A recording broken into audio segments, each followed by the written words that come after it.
or the literary criticism, especially the cultural criticism or cultural studies, and also criticism after postmodernism or structuralism per se.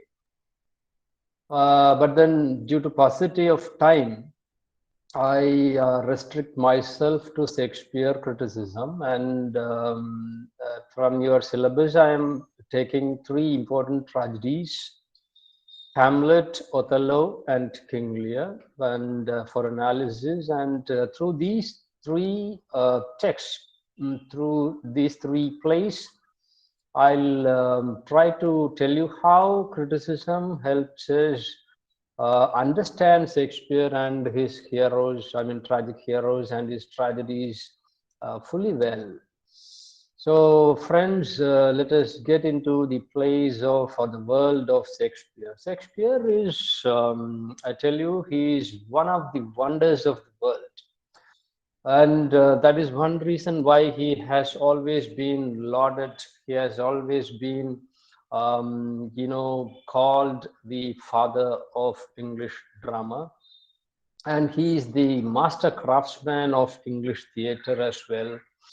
And he is known primarily for all his plays, including tragedies, comedies, histories, romances, and he is also known for his sonnets. And there is a separate strand of area called Shakespearean theatre, or what you call Elizabethan theatre and audience. So when you talk about Shakespearean tragedies, you should slightly go back to the original state of drama. That is the Greek drama, which is considered to be the origin of theater as a genre, or theater as an art. Say, I don't want to get too detailed into the Greek theater, but I tell you how Greek theater evolved as the budding stage of the theater or drama as a genre of literature. Greek theater projected the first actor, the second actor, and especially the introduction of the third actor was also done in the Greek theater. In Greece, drama originated in the rustic festivals held in honor of the goddess of wine, the goddess of celebration, the goddess of jubilance, Dionysius. So the festivals that were held in honor of Dionysius, the Dionysian festivals. Part of these festivals, in all evenings, you have certain trilogies, certain dramas constructed to link with one after another, like three important pieces or episodes of drama linked together, what we call trilogies. And during these temple festivals, you will be surprised to know 16,000 to 20,000 people gathered in the temple ground of a place called Acropolis.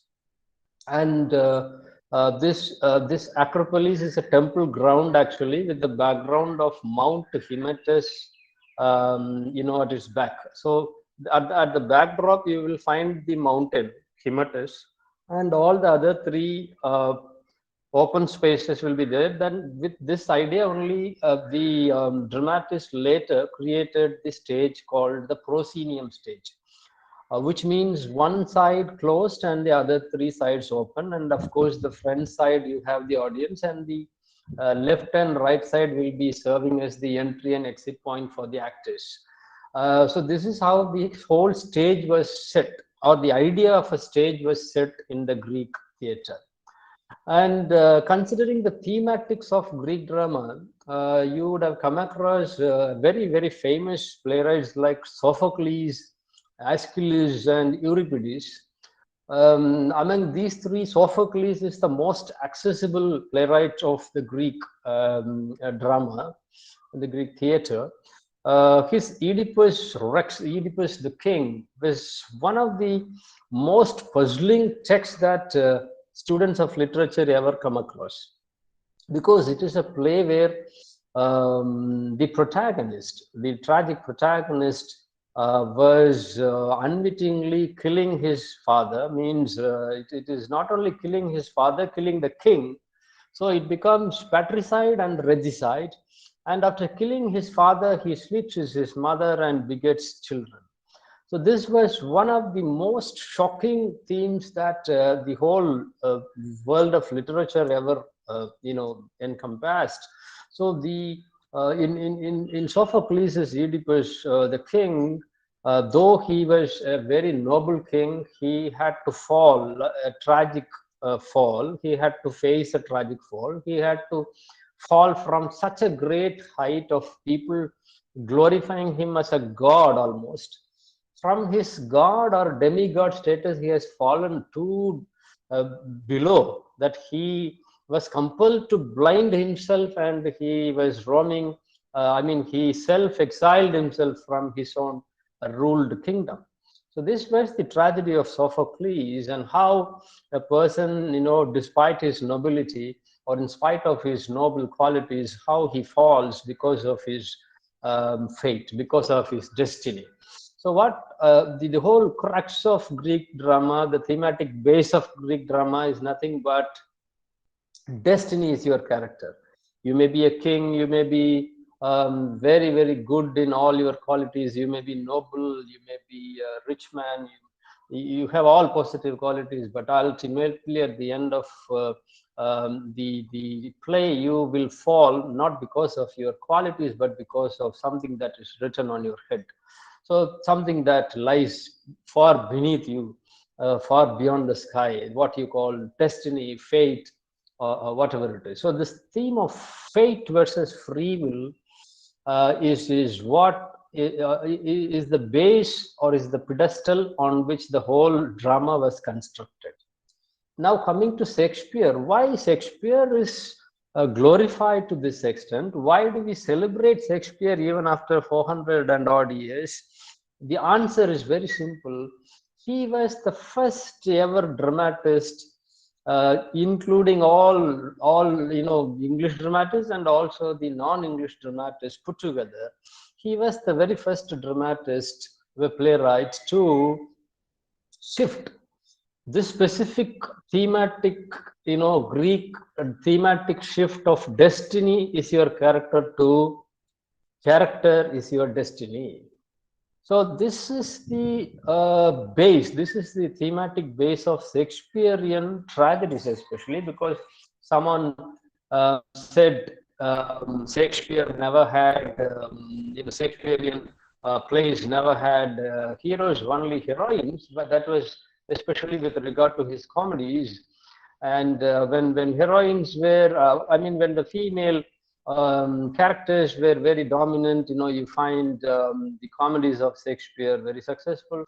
And when the female characters are very inactive or villainous, you find the tragedies of his heroes. This is how he was a little bit representing his own age, which was almost a patriarchal, monarchical patriarchal age. So he could not, we cannot simply brand him an anti woman playwright or a patriarchal or phallocentric or patriarchal figure, but he was trying to represent the spirit of his age.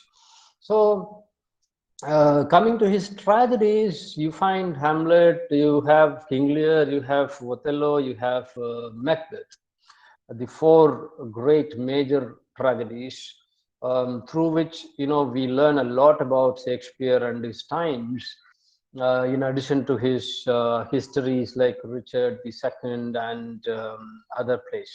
But then these, when you consider these four plays, or at least Hamlet, Othello, and King Lear as prescribed for you in your syllabus, there is a paradigm shift, as I already told you, in the very thematics. Say, when there is a shift from destiny as your character to character as destiny, you can easily examine these three plays and understand how how truthful and how genuine and how veracity is there, in the place of, in the tragedies of Shakespeare. Say Hamlet, you take the example of Hamlet, which is available in almost all Indian languages. King Lear is available in most of the Indian languages. Othello is available in most of the Indian languages. And in all global languages, you find Shakespearean tragedies. So at least these four major tragedies being translated and made available in all, most all languages. And Bengal being the powerhouse of theater movement, in post-colonial and pre-colonial India, certainly I'm damn sure that you will find translations of the four major tragedies of Shakespeare in Bengali also. So when you consider this specific text, Hamlet, the simple, the simple sum up, will go like this. There is a person called Hamlet, the Prince of Denmark. Denmark itself was portrayed by Hamlet, by Shakespeare, as a very corrupted kind of place in Europe. So this kind of a corrupt place is where the play setting is actually set by Shakespeare. The landscape is set by Shakespeare as a very corrupt Denmark. And with the announcement of Hamlet's father's murder, Hamlet, the young prince who has gone abroad for his studies, higher studies, he has been called back, and he comes back only to with a mission to take revenge upon his father's murderer. This is the very simple bedtime story like summation of Hamlet. But then, when as scholars of literature, as postgraduate and undergraduate students of literature, when you read Hamlet very carefully, with the help of, with the assistance of, with the methodology called literary criticism, because literature is always silent. It is only the criticism that makes literature speak. Unless you approach a text using literary criticism or a literary theory or any kind of reading tool, the text will remain as it is, very silent only. So Hamlet will be put to rest, Hamlet will take rest, Hamlet will sleep, unless and until you students, wake him up from his sleep, from his deep slumber, and try to disturb him with your literary theory, with your literary criticism, with your tool, any reading tool for that matter. So when Abrams came out with five different approaches, the very basic approaches prior to the structuralism and all other modern literary criticism or critical tools, you have five different literary approaches to any kind of genre, be it drama or novel or poem or whatever it is. So, what are those five approaches recommended by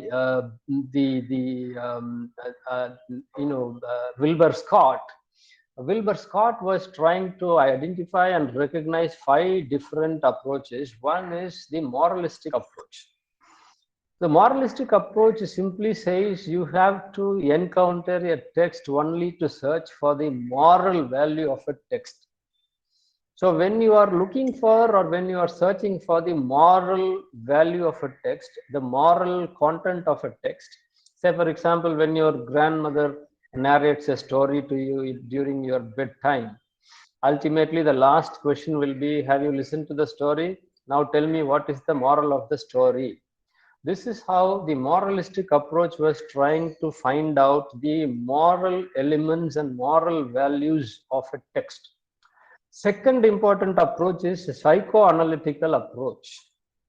What do you mean by psychoanalytical approach?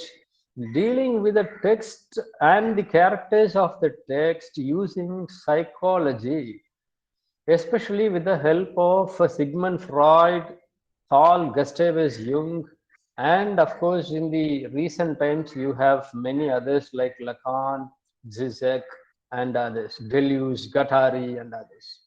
But then basically, psychoanalysis was very much confined to the works of Sigmund Freud, more specifically, and of course, Jung. So, what these people say, there is an underpinning psychological element behind the creation of characters by all these writers. Say, for example, what is repressed in your childhood can never be removed. This is the biblical statement of Sigmund Freud. What is repressed in your childhood memory can never ever be removed. Say, for example, if somebody slapped you very seriously in your childhood, that you will never ever forget in your life, and it won't be removed from the memory of your in your life, and occasionally or every now and then it will crop in and it will disturb you throughout your lifetime. So that whenever something coincidentally recognizes it, coincidentally reminds you of that, so immediately you will be reminded of that childhood traumatic memory. So this is how the psychoanalytical approach was very much helpful in understanding and analyzing the characters of the literary text. And the third important approach is the archetypal approach. What is archetype? Archetype is nothing but a kind of stereotypical thinking process, uniform thinking process across the world, irrespective of geographical spaces, irrespective of linguistic restrictions. So, wherever you are and whatever way you think, there is a pattern of thinking. So, what is this pattern of thinking? Say, for example, I give you a very classic example of this archetypal approach, like the life of Jesus Christ and the life of Lord Krishna. See, if you consider these two lives, the lives of these two great men, Christ is, if you add N-A to Christ and read it, because in Indian inflexed form it is Christ. And if you add NA to that, it will be Krishna only. And starting with this kind of a stylometric analysis, if you analyze the lives of these two people, you will find a pattern of thinking in the creation of these two great men, great gods. For example, with the birth of Jesus Christ, King Herod ordered to kill all the newborn babies because a newborn baby is going to be a threat for the rule. Same way, a king comes and orders to kill all the newborn babies with the birth of Lord Krishna. Lord Jesus, Jesus Christ's birth was not of normal procreation because a holy light falls on Mother Mary and she begets Jesus Christ. Same is the case with Lord Krishna's his mother as well, because she was in the prison when she conceived Lord Krishna. So there was no normal biological procreation. These two kids are divine born, born out of divinity, born out of divine power, not because of the union of a father and mother. These two babies were born out of divine light, divinity. Not only this, continuously in the West, Jesus Christ was very much fond of sheep, and Lord Krishna was very much fond of cows. And even the death of these two men, Jesus Christ was crucified on a wooden cross, and Lord Krishna was hiding in a tree, which was almost a wooden burial for him, and a hunter was bowing his arrow and he was killed in the tree itself. So exactly both of them faced the same kind of wooden burial. So there are hundreds of parallels like this between the life of Jesus Christ and Lord Krishna, and this is how when heroes across the world, say for example in India, almost all the heroes will be orphans only. He'll be an orphaned one. Somebody would have brought him up, and he'll fight against social injustices. He'll come for the rescue of anybody in the society because he doesn't have any family, nothing.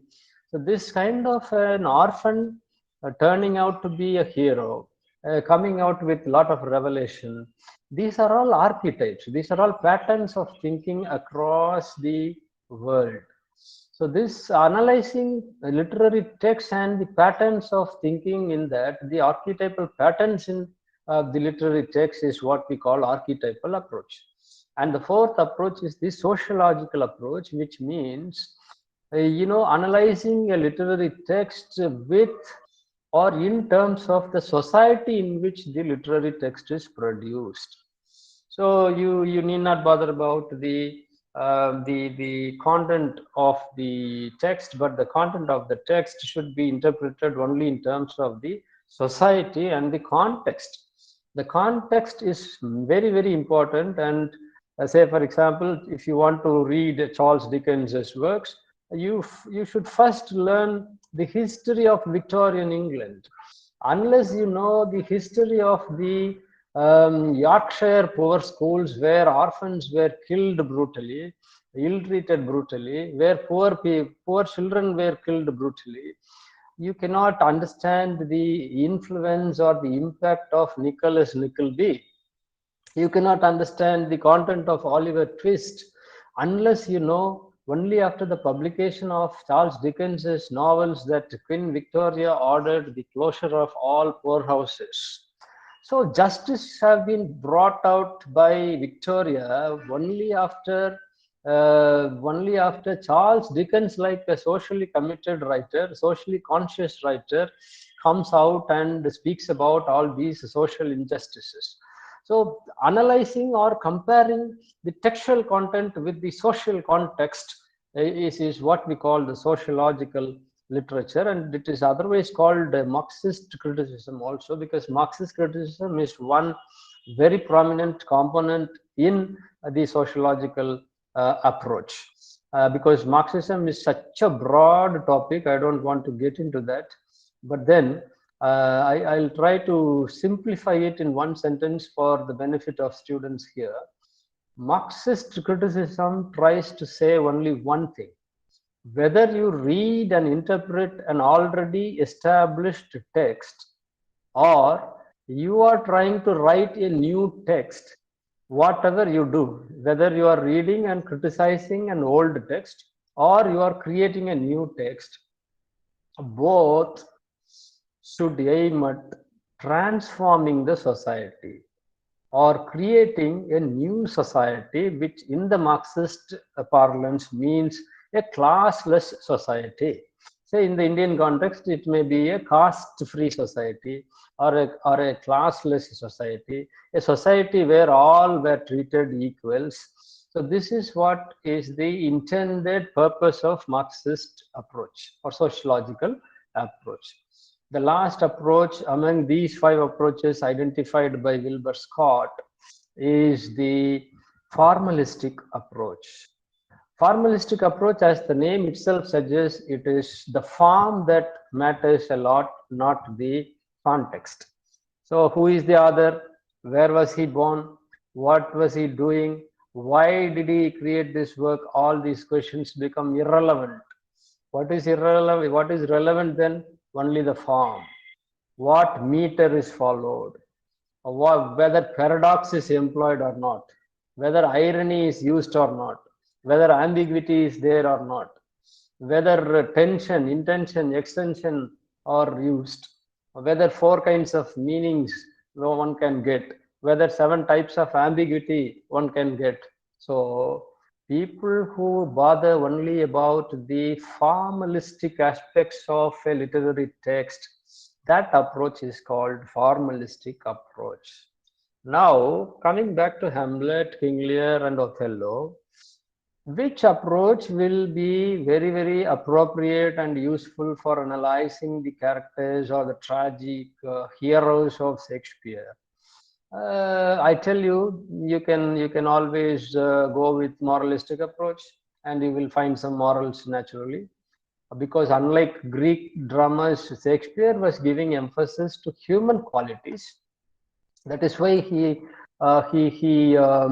projected all his tragic heroes' fall as a result of their own weaknesses. Please understand. You fall because of your own weakness. It doesn't come from anything above, it doesn't come from anything beyond the sky. It comes from your own inherent weakness.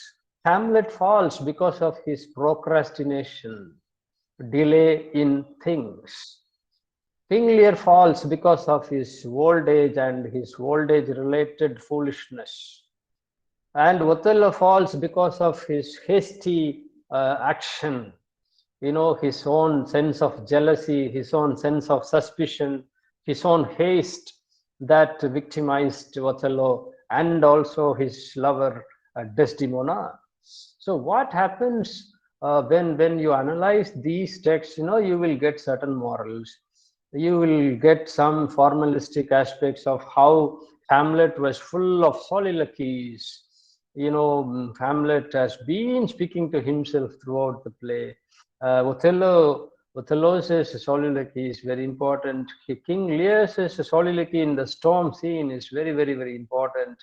These are all formalistic aspects. You can also see the social context. Also, one can search in Shakespeare, like why Shakespeare has created all these tragedies, and one can get very good information if you employ the sociological approach. And if you employ sociological approach, you may also find fault with Shakespeare, because Midsummer Night's Dream and all, people have been accusing Midsummer Night's Dream as a bourgeois entertainer, middle class entertainer, the aristocrat entertainer, and it also debunks the working class people, and a lot of such information you will get. Archetypal also you can approach, but then you will get more and more inputs about the tragic heroes and the sense of the tragic sense of Shakespeare. One can get very appropriately only when you approach Shakespearean text with psychoanalysis. So why psychoanalysis? Because Hamlet, as everybody believes, that Hamlet falls because of his weakness. King Lear falls because of his weakness.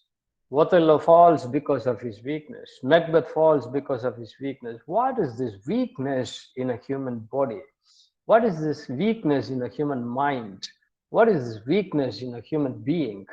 So whether a man or a woman, every human being has his or her weakness, the weak point, the tragic flaw.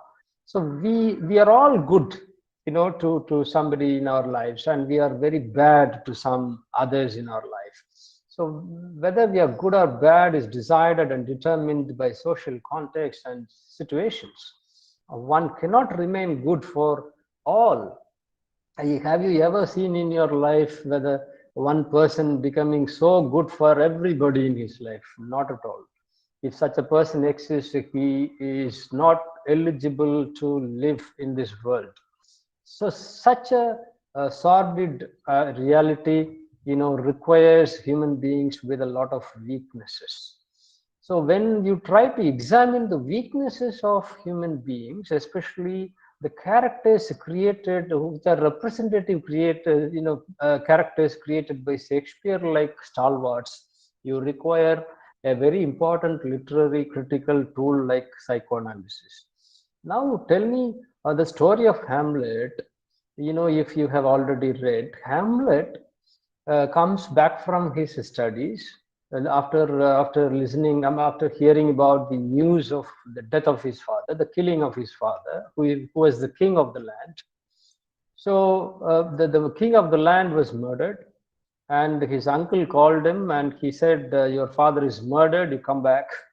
And on his way back home, he was visited by a ghost.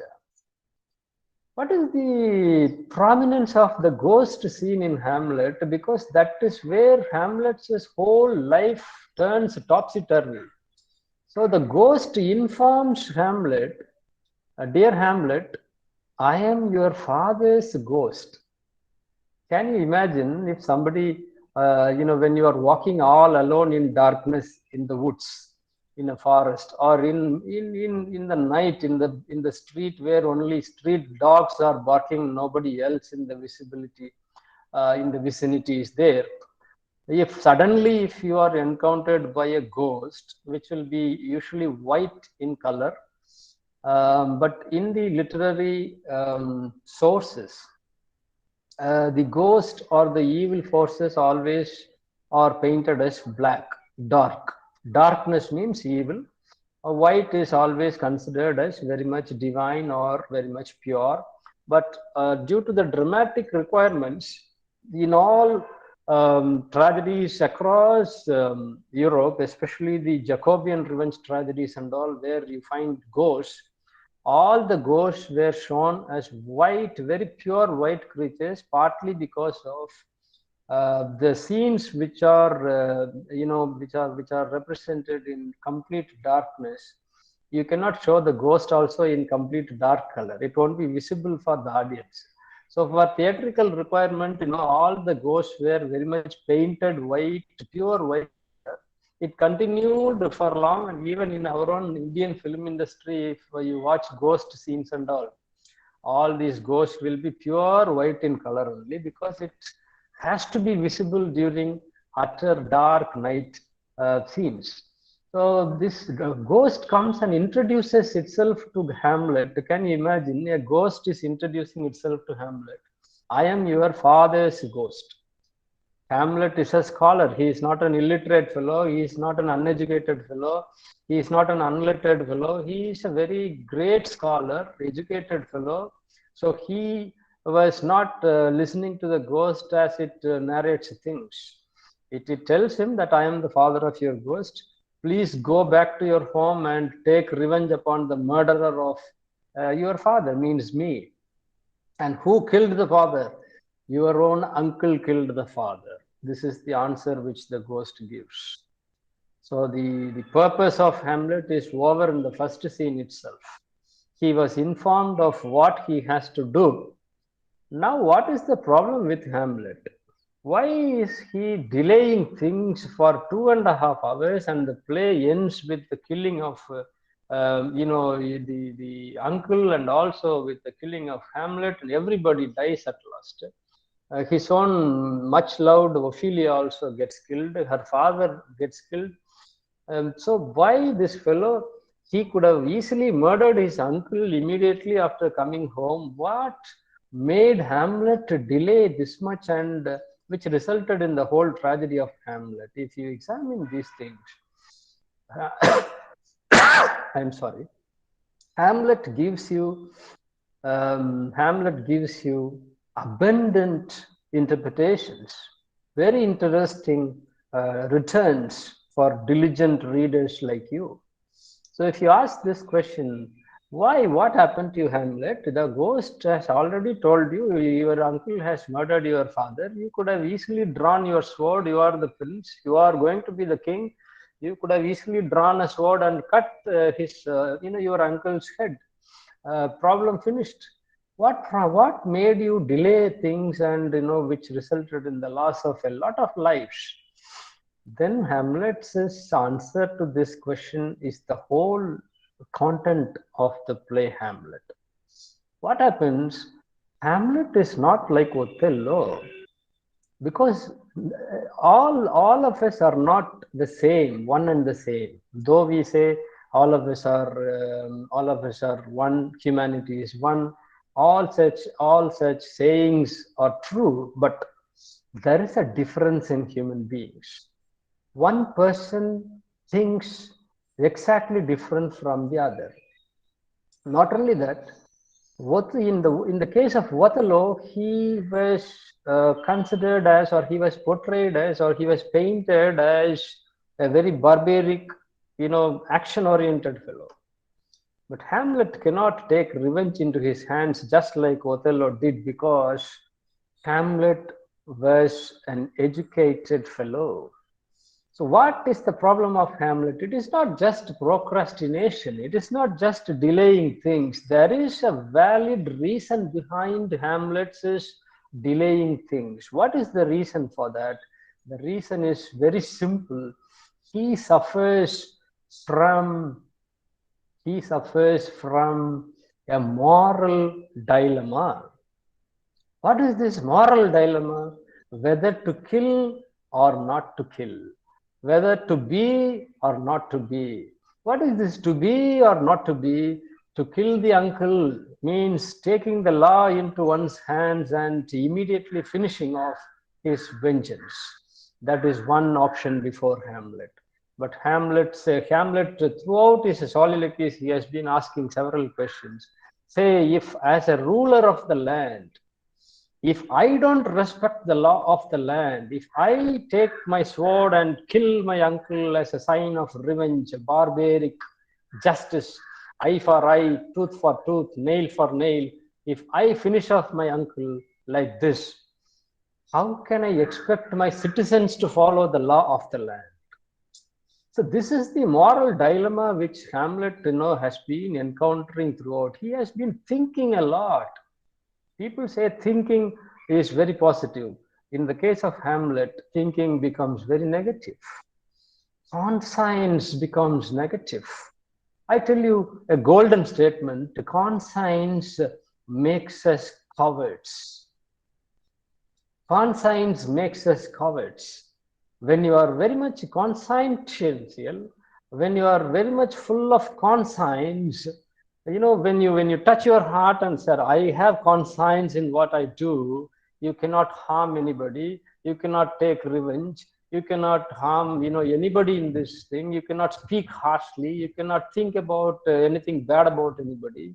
So conscience always makes you cowards. You cannot act immediately. If somebody slaps you also, if you touch your heart and say, I have conscience, I let me think, and then let me think about it, and then let me decide whether I should slap him again, or let me forgive him. Then this conscience makes human beings cowards. Is this a weakness or a strength? It is a weakness as well as a strength. And why then Shakespeare was training Hamlet to suffer from this kind of a moral dilemma? And ultimately, why Shakespeare has made Hamlet a victim of his own conscience, his own moral dilemma? Because though the tragic hero falls, the audience emerge as very successful, rational thinkers of humanity. So that is why Notre Fry very rightly says, the father of archetypal criticism, he says, with the fall of every tragic hero, there is an affirmation of faith in humanity. So when Hamlet falls, after suffering a lot from his procrastination, after suffering a lot from his moral dilemma, after suffering a lot from this ethical question, whether I should, as an educated fellow, somebody has murdered my father, should I kill that fellow, or should I face him in the court of law, whether to prove that he is the ultimate murderer of my? How can I, an educated person, believe the version of a ghost? But there is again a psychological complication in Hamlet when he believes in the existence of ghost. I tell you, my dear friends, if you believe in the existence of ghosts, you should believe in everything. Or if you don't believe in the existence of ghosts and other supernatural elements, you shouldn't believe in anything. But this fellow Hamlet, educated, and that is why he is facing this kind of an ethical dilemma. He believes in the existence of ghosts, but he doubts whether the ghost is his father's ghost or somebody else's ghost which is trying to play mischief in him. This is where Shakespeare was further, complicating the plot to make it much more interesting. And Hamlet, throughout the play, was very much surprised whether the ghost was his father's ghost or somebody else's ghost which was trying to play mischief. But then, his own love for his mother also failed, because even before the funeral ceremonies were over, his mother got into a very, very lightning kind of marriage, means very over hasty marriage, like lightning, Hamlet says. Oh, what a wicked speed. Before before the grief period was over, how can you marry somebody else? What is the need for it, or what is the haste for it? Why this hurry? He was asking these questions. So his own love for his mother gets converted into hatred, and he loves Ophelia, from whom he was expecting a kiss, a warm hug, etc. But she was very much a conservative girl who doesn't entertain all these things. Again, he started developing a kind of hatred for Ophelia also. So all these hatred for the women folk turned out to be a misogyny in the mind of Hamlet, and he becomes a woman hater, what you call misogyny. So he becomes a misogynist also.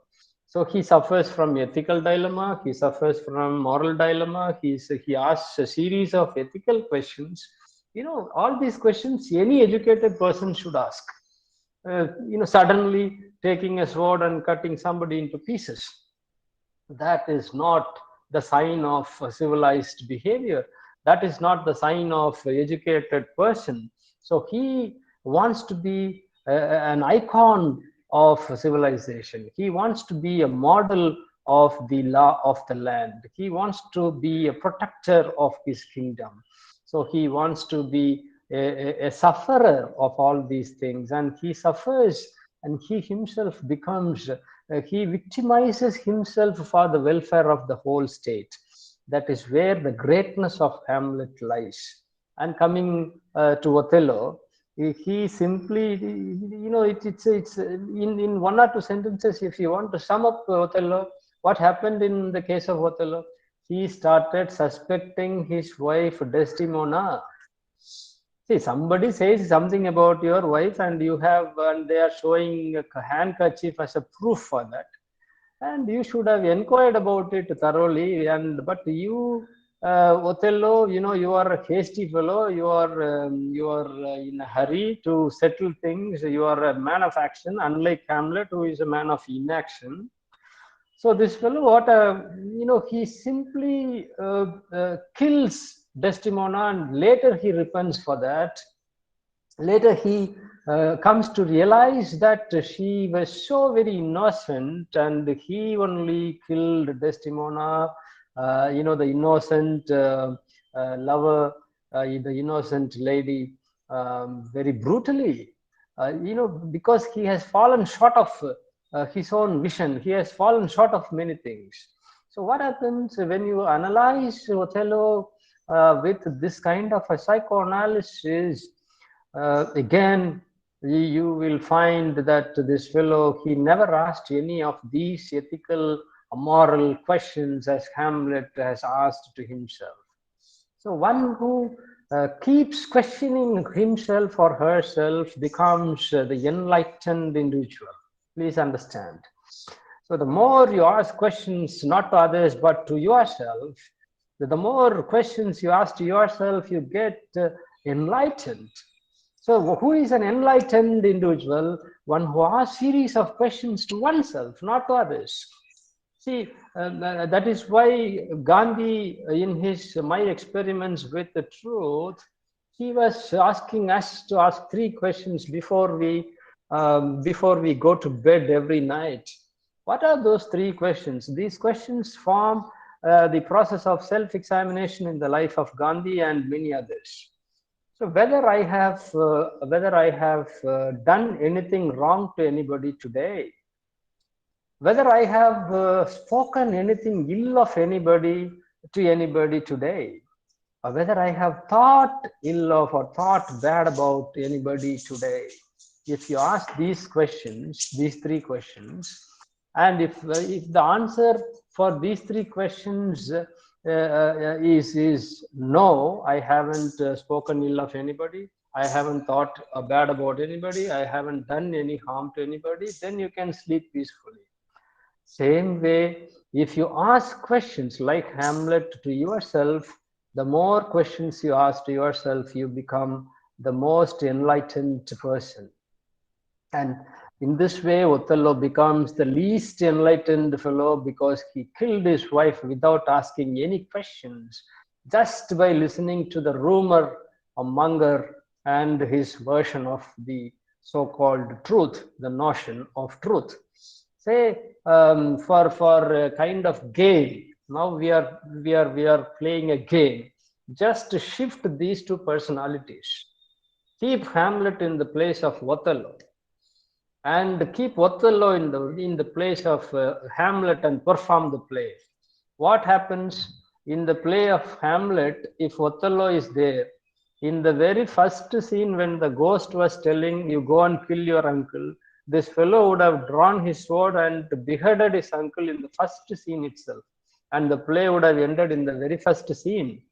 And keep Hamlet in the place of Othello and perform the play. Do you think Hamlet would have instantly murdered his wife Desdemona, listening to somebody's version, somebody's gossip, somebody's scandal?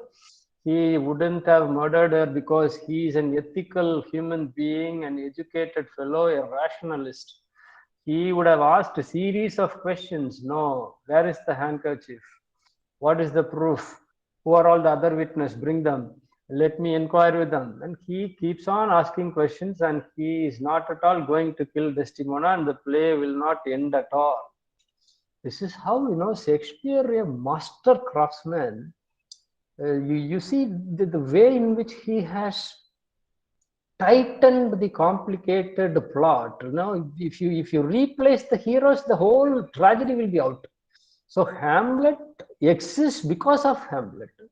Othello, the play survives with the help of Othello, the hasty, action-oriented fellow. Hamlet is enjoyed because of the procrastination, the rational questions, the soliloquies, the civilized manner, the ethical dilemma faced by Hamlet.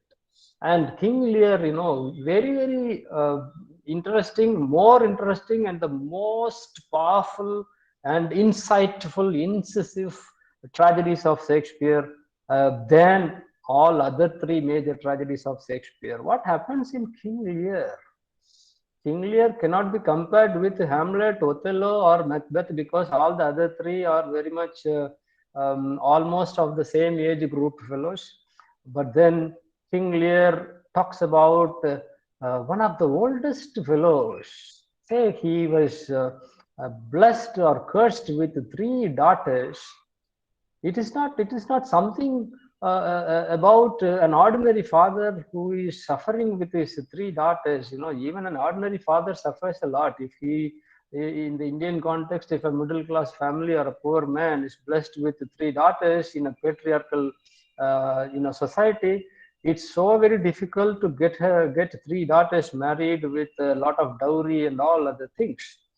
But imagine King Lear, the old man. He was in the very beginning of the play, he was asking one simple question to his daughters. The question finishes his life. What is that question? He calls all the three daughters, and he was calling his advisor Kent also, and he informs all the three daughters that he is going to divide his kingdom into three parts. It's like our old retired father dividing one house into three portions, or one property into three shares if he has three daughters. Just because he is a king, the whole kingdom has to be divided into three. And he just asked a very simple question, a seemingly stupid question, a seemingly foolish question, but $1 million question. How much do you all love me? How much do you love me? This is the question. The eldest daughter says, I love you like the whole great ocean, up to the ocean's level, I love you, Gondril, and she got her own share. Second daughter, Regan, she comes and she says, no, I love you better than my elder sister, Gondril. I love you as wide as the world and as bound as a mountain, all such things. She is also, you are like my eyes, all such things. She is also flattering. And she also gets her right share. and the youngest, most loved daughter, the only unmarried daughter. I am emphasizing the fact unmarried because I will come to that point later. The only unmarried daughter, the most loved daughter, because the youngest daughter will be the most loved in any house, because the eldest one will get will be asked to do all kinds of other work at home, and the middle will also suffer like that, and but the youngest will be the most pampered child of any house. Likewise, Cordelia is the most loved daughter, and she was asked to explain how much she loves King Lear. She says nothing. King Lear was shocked, and he was very much angry at the reply of Cordelia. He says, "What? Nothing." Cordelia, mend your tongue, speak more. Again, she simply says, "My lord, nothing." What? Nothing will come out of nothing. If you speak nothing, you won't get anything. You will get nothing. Please try to speak something. He was trying very technically to make Cordelia speak, whereas Cordelia was very reluctant to speak.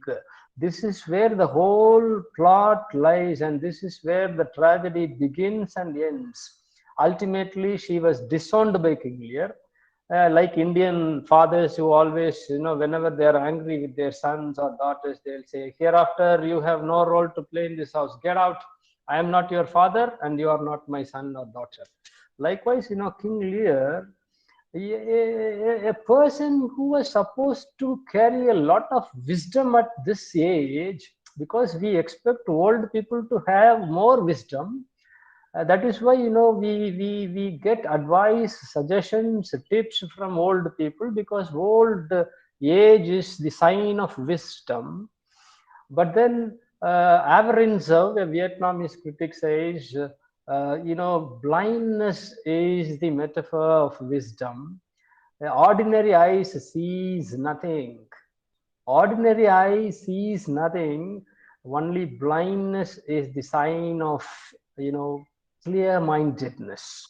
That is why symbolically Sophocles' Oedipus, if you see at the end, he scorches both his eyes only to get enlightened. So he blinds himself only to see the truth. So when somebody is trying to find out truth, we should first accept our darkness. That is why T.S. Eliot again says, unless you accept your darkness, you are not going to come to light. So if somebody says, "I know this, I know that, I am Mr. Know-all, I am Miss Know-all," then that person doesn't know anything about anything. So you should first accept your weakness, your darkness. Then only you will come to light. So what happens in King Lear is the whole tragedy is when the most loved daughter becomes the most hated daughter. She was disowned by King Lear just because she couldn't explain, or she couldn't narrate the way in which she loves him, or how much she loves him, the quantity she couldn't explain in through words, because she says, "I cannot heave my heart into my mouth. I cannot express my love through words, but I love you as a daughter, and I reserve part of my love for my future husbands." This fellow says, "No, I'm not convinced. You speak like your sisters." She refuses. But ultimately, Gondrill and Regan started torturing King Lear, and in the storm scene, King Lear was facing all. He was comparing himself with the bandies, the rat, cat, and dogs, and all beggars. And he says, "This is the first time I realize the sorrows, the sufferings, the poverty, the plight of ordinary people." Because he was shivering in that cold weather without having anything to cover his naked body. This nakedness, this naked truth was visible to him only when his most loved, later most hated, and again most beloved Cordelia was lying dead in his own arms. Can you, and that the very sight, almost all the critics, including A.C. Bradley, when they were watching the play and when they were critiquing it, they couldn't do any justice to the last scene because they were ultimately moved to tears when they all see King Lear carrying the corpse of Cordelia, and he was pretending to become mad, and he was saying, "No, no, Cordelia, your hair is moving. She's alive. She's not dead." A father who was trying to convince himself that his daughter is not dead. That was the tragic end of King Lear, and ultimately, what you get if you analyze this love test, the infamous or famous love test of King Lear. See, Cordelia is the only unmarried daughter, and King Lear, throughout the text, if you read carefully, he was left without a wife. So his only woman companion after Gondrel and Regan got married was Cordelia only. If Cordelia also gets married and settled, with her husband, King Lear's position will be too much lonely, and a lonely old man suffering from all his inherent weaknesses. So he deliberately plays this love test, this love game. He conducts this love test, expecting Cordelia to come out with an emotional speech saying that, "My dear father, my sisters got married, they have their family, but I am unmarried. I will live with you. I will sacrifice my love for my life for you. I will be forever for you." And all these dialogues he expects from Cordelia psychologically, in his old age, his helplessness, because any old parent will not express it, but they will test your loyalty through various modes. And if you have old parents, you can enjoy how they are testing your loyalty. And this loyalty test, Cordelia detected this loyalty test. She knows that King Lear was trying to pull her tongue out, and she doesn't want to sacrifice her life for King Lear. She wants to have her own life. In fact, a new woman in Cordelia, she wants to marry, she wants to, of course, she also wants to take care of her father, and she was trying to say that, "I love you, my dear father, but I don't want to tell you, explain it through words, because words cannot carry the emotions. After all, word is a gas, text is a gas, as Derrida says." So King Lear's tragedy is nothing but his loyalty test, and the politics of the loyalty test was already detected by the brilliant Cordelia, and it is a game. It is a psychological hide and seek game between the father King Lear and the daughter Cordelia, and ultimately King Lear lost because of this inherent weakness. So this is how, when you apply any specific theory to any text, especially to a very resourceful text like Hamlet, King Lear, Othello, Macbeth, Midsummer Night's Dream, Twelfth Night, or anything of that matter, you will get abundant returns. And only condition is you should be a diligent reader. If you are a diligent reader, these texts will give you profound returns, no doubt about it. And within the given time frame of 1 hour, I think I can analyze these three texts only in the light of these theories. So if possible, and if Tanmoy also wants to have, we'll have, after a week or so, we'll meet once again to discuss something about the post-structural theories and other things. Now, for the time being, I'll wind up this discussion here, and if you have any questions, please feel free to ask your questions. I am happy to respond to your questions.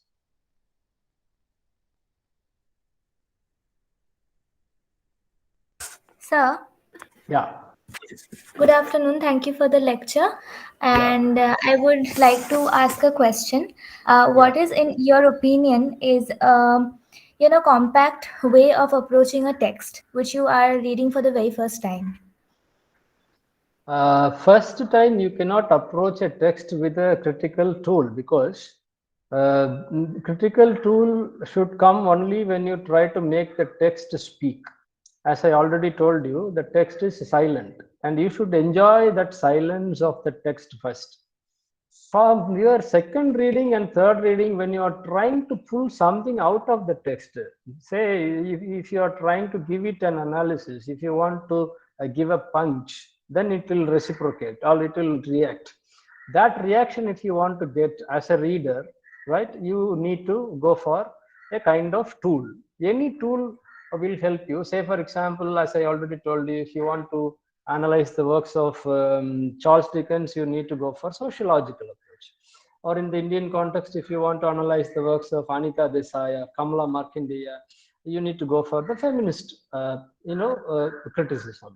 If you want to check something about the diasporic writing, then you have to go for the exile literary or diasporic literary theories.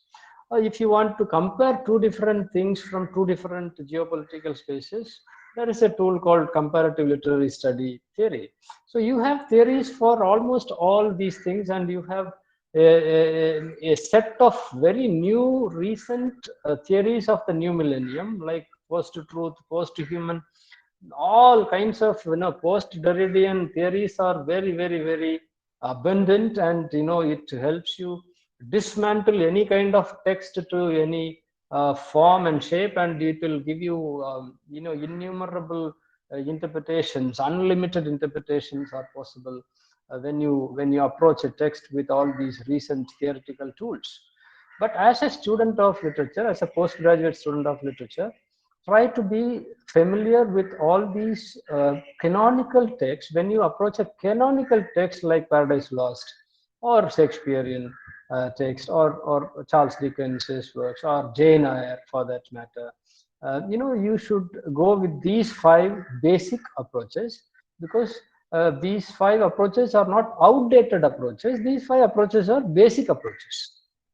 So once you are familiar with these five basic approaches, then it's very easy for you to analyze any text that is prescribed for you, because almost all canonical texts would have been prescribed in your syllabus.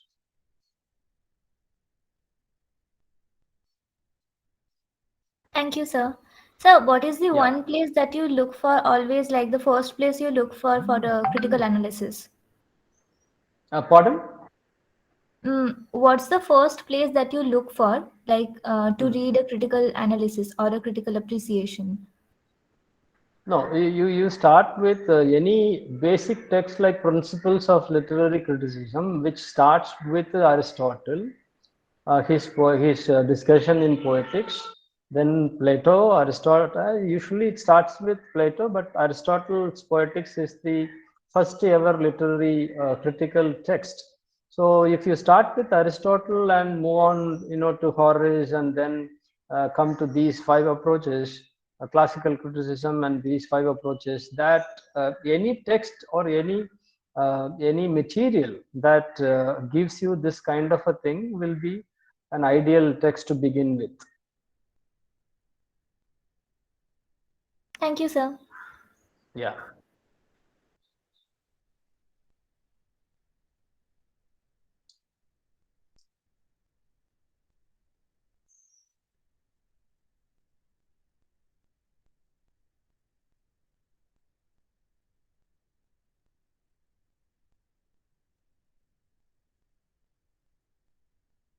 So if anyone have any question, you can ask, sir.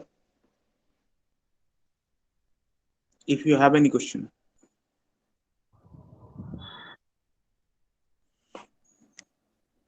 then sir, Yeah. would you organize the class in the next week?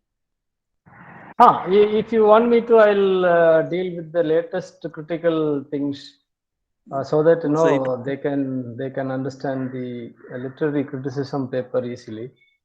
yes, sir. Actually, sir, it would be an I'll opportunity. sure, sure, sir. I'll do it. I'll do it for your students. No problem. Okay, sir. Yeah. Thank you, So, Tanmoy. Yeah. thank you, sir. We can end the Thank you. session here. I Yeah. don't have any question. In the So meantime, they can collect questions, and in the next class they can ask you. yeah, Uh, yeah, so, yeah. okay. So thank you once again, Thank you, and thank you, thank you, Tanmay. Thank you.